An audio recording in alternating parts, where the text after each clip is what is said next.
अस्सलाम वालेकुम फ्रेंड्स, उम्मीद करता हूँ कि आप सब खैर वाफियत से होंगे। तो फ्रेंड्स, आज की इस वीडियो में हम देखेंगे कि आप अपनी टैक्स रिटर्न सबमिट करते वक्त अपनी वेल्थ स्टेटमेंट को किस तरह अपडेट करेंगे, अपने पर्सनल एसेट्स, अपने पर्सनल एक्सपेंस, उनको किस तरह लिखेंगे अपनी वेल्थ स्टेटमेंट में। तो चलें बिना टाइम वेस्ट किए स्टार्ट करते हैं। आपने यहाँ पे अपना पोर्टल जो है आयरस का उसको लॉगिन कर लेना है। तो आपको डैशबोर्ड जो है वो इस तरह शो होगा। यहाँ पे आपको बिल्कुल लेफ्ट साइड पे आपको नॉर्मल रिटर्न का ऑप्शन मिलेगा। उसके ऊपर आपने क्लिक कर देना है। तो यहाँ पे आपने जिस ईयर की आप सबमिट करना चाह रहे हैं या कर रहे हैं वो ईयर आपने यहाँ पे लिखना है। तो यहाँ पे अभी रिसेंटली 2024 की चल रही है, तो मैं 2024 लिखता हूँ। इस तरह ऑप्शन जो है वो शो हो जाएगा। इसको सिलेक्ट करने के बाद कंटिन्यू पे क्लिक करता हूँ। तो फ्रेंड्स, कंटिन्यू पे क्लिक करने के बाद आपके सामने ये आपका नॉर्मल टैक्स रिटर्न का फॉर्म जो है ये ओपन हो जाएगा इस तरह। तो अब आपने अपनी टैक्स रिटर्न किस तरह सबमिट करनी है उस वाले से मैं already complete video, detail video जो है वो अपलोड कर चुका हूँ। उसको आप फॉलो करके, अगर आप सैलरी पर्सन हैं या आपकी कोई इनकम फ्रॉम प्रॉपर्टी है, ठीक है, तो अगर आपका कोई बिजनेस है, नॉर्मल बिजनेस है, तो उसको आप किस तरह अपने टैक्स रिटर्न में शो करेंगे, उन वीडियोस को आप देख के फॉलो करके अपनी टैक्स रिटर्न जो है वो सबमिट कर सकते हैं। इस वीडियो में मैं आपको वेल्थ स्टेटमेंट के बारे में कंप्लीट डिटेल के साथ गाइड करूंगा। तो चलिए, उसके लिए आपने यहाँ पे अपने लेफ्ट साइड पे सबसे लास्ट पे 116 वेल्थ स्टेटमेंट का आपको ऑप्शन मिलेगा। इसके ऊपर आप क्लिक करेंगे तो आपके सामने इस तरह personal expense, personal assets, liabilities और रिकन्सिलिएशन ऑफ नेट एसेट्स, ये तीन ऑप्शन मिलेंगे। तो आपने सबसे पहले यहाँ पे पर्सनल एसेट्स वाले ऑप्शन पे आपने क्लिक करना है। तो यहाँ पे आपको पर्सनल एसेट्स वाला फॉर्म जो है ये ओपन हो जाएगा। तो यहाँ पे आपके सामने शो हो रहा है कि एग्रीकल्चर प्रॉपर्टी, कमर्शियल है, बिजनेस कैपिटल है, ठीक है, इक्विपमेंट है, नॉन बिजनेस, एनिमल है, नॉन बिजनेस, इन्वेस्टमेंट, ये सारी चीज़ें जो हो रही हैं। तो स्टेप बाय स्टेप देखते हैं कि इनको आपने किस तरह अपडेट करना है। अगर तो आपके पास कोई एग्रीकल्चर प्रॉपर्टी है तो उसको आपने किस तरह ऐड करना है, यहाँ पे प्लस वाले ऑप्शन पे क्लिक करना है। ये आपके पास इस तरह फॉर्म शो होगा। यहाँ पे आपने एड्रेस लिखना है, ठीक है। एड्रेस में आपने आपकी प्रॉपर्टी का जो भी एड्रेस है, वो कोई गांव में है, कोई सिटी में है, यहाँ पे भी आपने एग्जैक्ट एड्रेस आपने यहाँ पे लिखना है, ठीक है। तो यहाँ पे मैं रैंडम ही लिखता हूँ सिर्फ समझाने के लिए। तो यहाँ पे नीचे आपने कॉन्टेंट में उसकी डिटेल जो है वो दे देनी है कि कितना एरिया जो है वो है, ठीक है। तो यहाँ पे मैं लिख देता हूँ कि एग्रीकल्चर एग्रीकल्चर प्रॉपर्टी, ठीक है। मैं लिख देता हूँ कि जी 2 एकड़ है, ठीक है, 2 एकड़ एग्रीकल्चर प्रॉपर्टी है। यहाँ पे इसको सबमिट करें तो यहाँ पे आपको कॉलम शो हो जाएगा। यहाँ पे अब आपने अपनी एग्रीकल्चर प्रॉपर्टी की वैल्यू लिखनी है। मैं लिख देता हूँ कि जी 40 लाख है, ठीक है। 40 लाख एग्रीकल्चर प्रॉपर्टी की वैल्यू है। इसको अब कैलकुलेट करें और उसके बाद अब नेक्स्ट आपने देखना है कि आपका कोई अगर कमर्शियल, इंडस्ट्रियल या रेजिडेंशियल प्रॉपर्टी है, आपका घर है, प्लॉट है, उसको आपने किस तरह ऐड करना है, वो भी आपने सेम इसी तरह प्लस वाले ऑप्शन पे क्लिक करना है। तो उसको यहाँ पे आपने उसका एड्रेस लिखना है। एड्रेस लिखने के बाद यहाँ पे कॉन्टेंट्स में आपने लिखना है कि रेजिडेंशियल प्रॉपर्टी है, ठीक है। जितने मरला का आपका घर है वो आप लिख देंगे। मैं लिखता हूँ कि 10 मरला है। इसको इस तरह लिख के आप यहाँ पे इसको सबमिट करें और यहाँ पे अब आपने उसकी वैल्यू लिखनी है। मैं कहता हूँ कि जी ये 50 लाख का है, ठीक है। इस तरह आपने इसकी वैल्यू जो है वो लिख देनी है। अब इसके अलावा अगर आपका कोई और है, एक से ज़्यादा है, तो यहाँ पे आप प्लस वाले ऑप्शन पे क्लिक करके इसको ऐड करते जाएंगे और उसी तरह एग्रीकल्चर प्रॉपर्टी को भी ऐड करते जाएंगे, ठीक है। अगर इसके अलावा आपका कोई बिज़नेस कैपिटल है वो लिख दें, बिज़नेस इक्विपमेंट अगर है, नॉन बिज़नेस, वो आप यहाँ पे लिख दें। एनिमल है, अगर आप गाँव में रह रहे हैं, अगर आपके पास एनिमल है तो वो लिख दें। मैं कहता हूँ कि मेरे पास 50 लाख के एनिमल हैं, ठीक है। तो उसके अलावा अगर आपका कोई बैंक में आप इन्वेस्टमेंट है, आपका कोई सेविंग अकाउंट है या आपने सर्टिफिकेट्स खरीदे हुए हैं, कोई बॉन्ड्स हैं आपके पास, तो वो आप यहाँ पे लिख दें, ठीक है। यहाँ पे आपने बैंक लिखना है कि मैं कहता हूँ कि जी मेरे पास नेशनल सेविंग में है, ठीक है, नेशनल सेविंग में है। यहाँ पे आप लिख दें, इसकी डिटेल दे दें। मैं लिख देता हूँ कि सर्टिफिकेट्स हैं और यहाँ पे जितनी उसकी अमाउंट है वो लिख दें। मैं कहता हूँ कि जी मेरे पास 1 लाख के हैं। तो आप इस तरह कैलकुलेट कर दें। अगर आपके इसके अलावा और किसी बैंक में है तो यहाँ पे प्लस वाले ऑप्शन पे क्लिक करके उसको स्टेप बाय स्टेप ऐड करते जाएँ। इसके अलावा अगर आपके पास कोई मोटरसाइकिल या, ठीक है, कोई मोटर व्हीकल, आपके पास कार है, ट्रैक्टर है, तो उसको आपने यहाँ पे ऐड कर देना। प्लस वाले ऑप्शन पे क्लिक करके यहाँ पे उसका रजिस्ट्रेशन नंबर लिखना है और यहाँ पे कंटेंट में आपने लिख देना है कि मेरे पास मोटर बाइक है या कार है, ठीक है, इतने सीसी है, वो लिख दें, ठीक है। मैं लिख देता हूँ कि जी TAX नंबर है उसका, कोई भी यहाँ पे मैं रैंडम लिख देता हूँ, ठीक है। मैं लिख देता हूँ कि मेरे पास कार है, ठीक है, और 1300 सीसी है। तो लिखने के बाद यहाँ पे इसको सबमिट करता हूँ और उसकी अमाउंट लिख देता हूँ, ठीक है। फॉर एग्जांपल मैं कहता हूँ कि 45 लाख की है। तो यहाँ पे इसको कैलकुलेट कर देना है। उसके बाद प्रीशियस पोजेसन में आ जाएँ, अगर आपके पास कोई गोल्ड वगैरह है तो उसको यहाँ पे ऐड कर दें, ठीक है। मैं कहता हूँ कि जी मेरे पास गोल्ड है और यहाँ पे लिख दें कि 2 तोला, ठीक है। जितना भी है आपके पास वो आप यहाँ पे लिख दें और यहाँ पे उसकी वैल्यू लिख दें। मैं कहता हूँ कि जी इसकी वैल्यू 4 लाख है, इसको कैलकुलेट कर दें। और उसके बाद यहाँ पे आपने लिखना है house hold effect. House hold effect में आपके घर की जितनी भी चीज़ें हैं, सामान है, फर्नीचर है, वो आपने यहाँ पे लिख देना है, ठीक है। मैं कहता हूँ कि जी 5 लाख का है।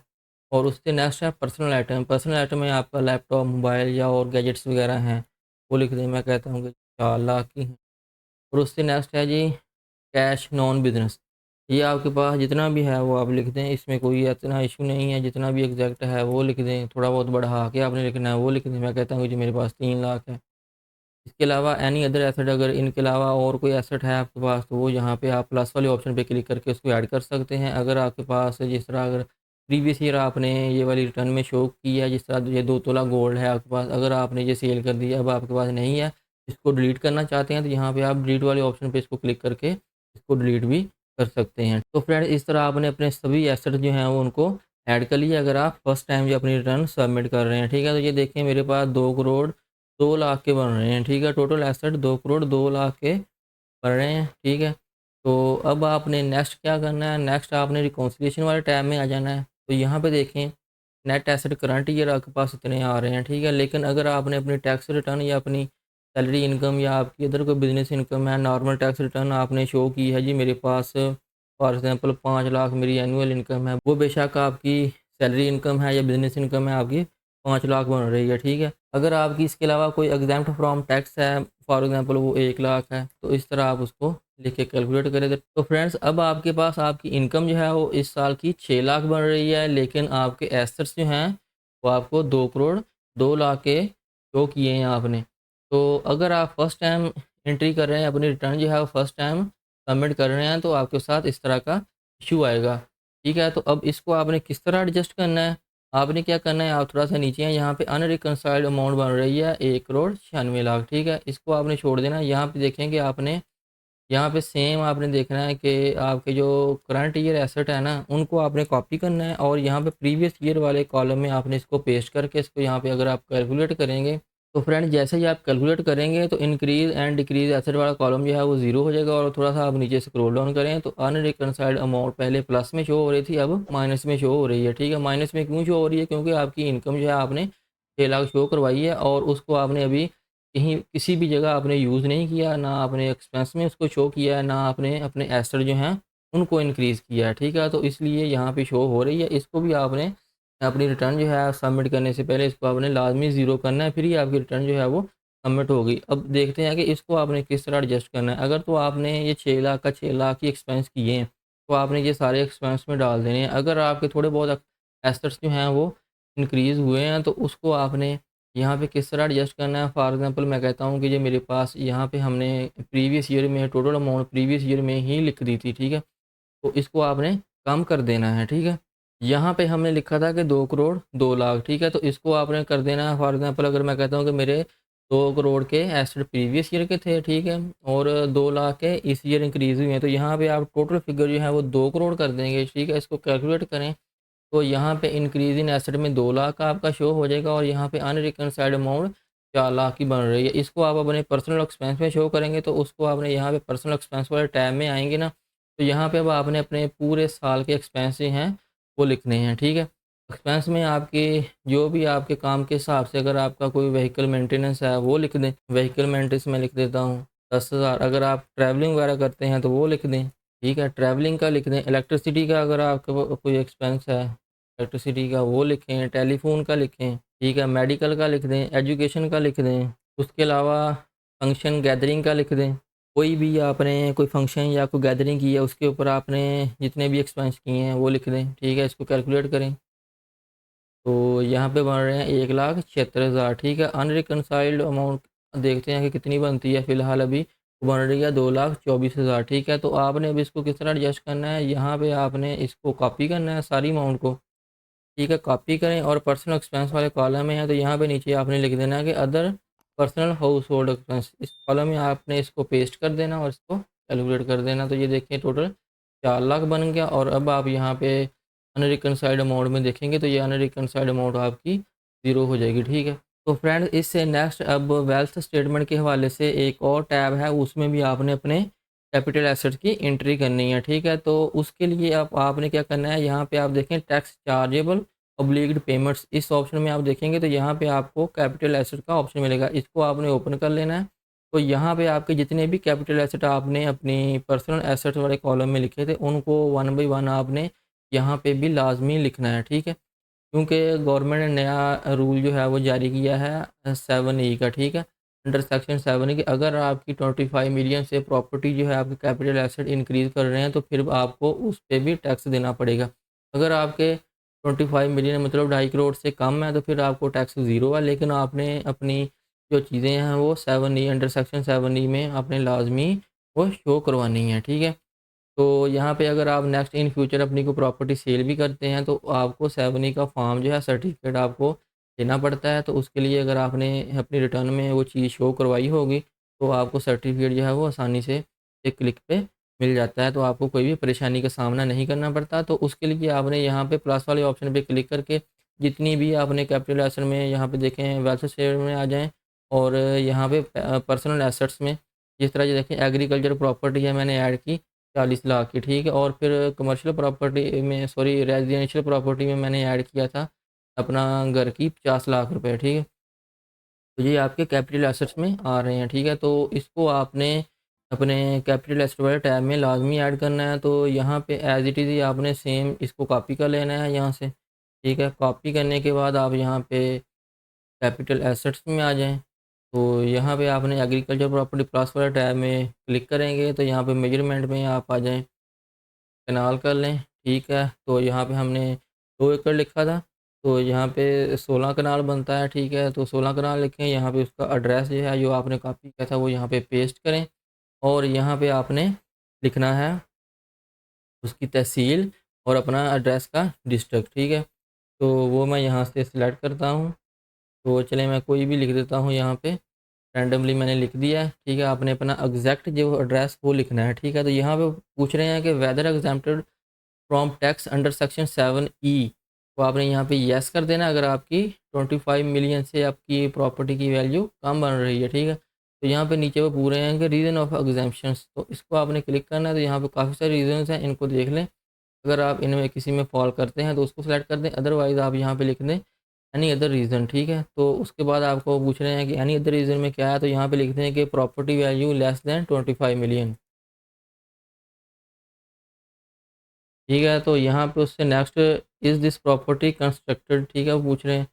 तो यहाँ पे आपने क्योंकि एग्रीकल्चर प्रॉपर्टी है, अगर आपकी रेजिडेंशियल प्रॉपर्टी होगी तो उसको आप येस करेंगे। जैसे ही येस करें तो वो पूछेगा कि कवर्ड एरिया, ठीक है, जितने मरले या जितने कनाल आपका कवर्ड एरिया होगा वो आपने यहाँ पे लिख देना है। यहाँ पे हम एग्रीकल्चर करें तो यहाँ पे नो आएगा और उसको आपने यहाँ पे सबमिट कर देना है। सबमिट करेंगे तो आपके पास ये टैब इस तरह शो हो जाएगा। तो यहाँ पे अगर आपने प्रॉपर्टी रिसेंटली परचेज़ किया तो उसकी कॉस्ट वैल्यू जितनी भी है वो आप यहाँ पे लिखेंगे। अगर आपके पास इनहेरिटेंस में है या पुरानी प्रॉपर्टी है आपके पास और अब आप फर्स्ट टाइम जो है एंटर कर रहे हैं तो उसकी जितनी भी फेयर मार्केट वैल्यू है वो आप यहाँ पे लिख सकते हैं। जितनी आप रिटर्न में आपने शो किया, मैंने 40 लाख की थी तो यहाँ पे आप 40 लाख यहाँ पे लिख दें, क्योंकि आपने अपने पर्सनल एसेट्स में भी इसकी 40 लाख ही शो करवाई थी, ठीक है।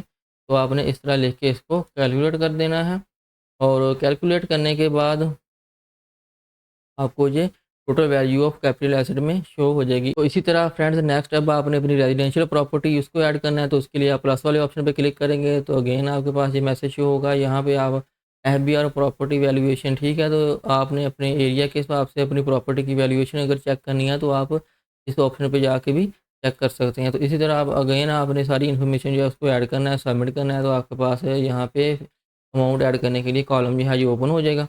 और आपने इस तरह अपनी सारी चीज़ें जो हैं पर्सनल एसेट्स में शो करवाई कैपिटल एसेट की। इसमें आपकी रेजिडेंशियल प्रॉपर्टी है, प्लॉट है, कमर्शियल प्रॉपर्टी है, इंडस्ट्रियल है, ठीक है, एग्रीकल्चर है, ये चीज़ें आपने यहाँ पे शो करनी है और इस तरह आपने इसको सेव कर लेना है।